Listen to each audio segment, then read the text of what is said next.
શિવ છોરુના સંગાથે શિવ સભાનું સુંદર આયોજન શ્રી ખીમનાથ મહાદેવના મંદિર ખાતે શિવની સાક્ષીમાં અને પૂજ્ય ભગત બાપુની પ્રેરણાથી કરવામાં આવ્યું હતું.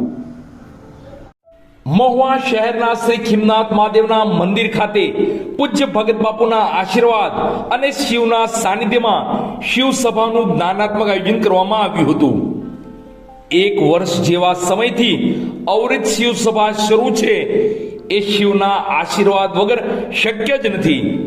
ત્યારે પૂજ્ય ભગત બાપુએ આ શિવ સભાના બાળકોને એક નવું જ નામ આપ્યું હતું, શિવ છોરું.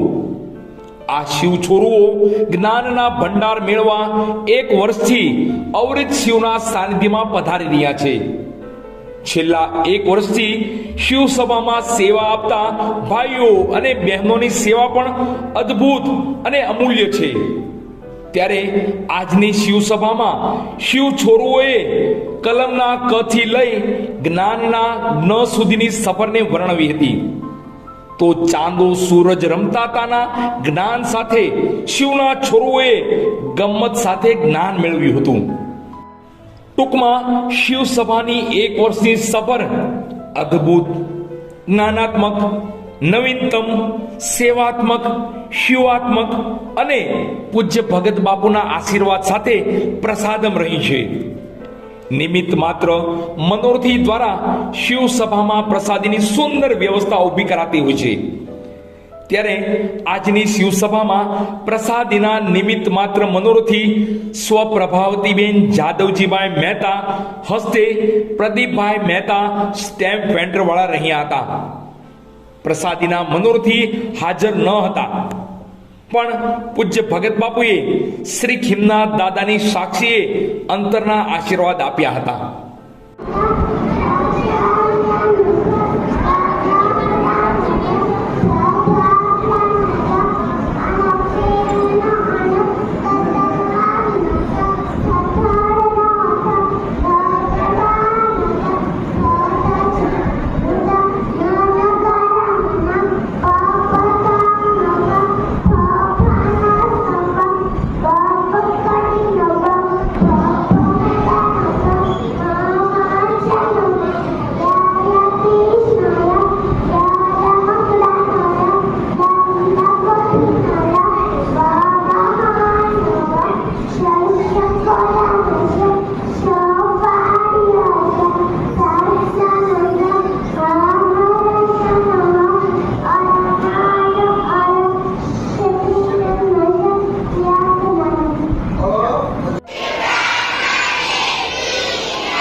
Hare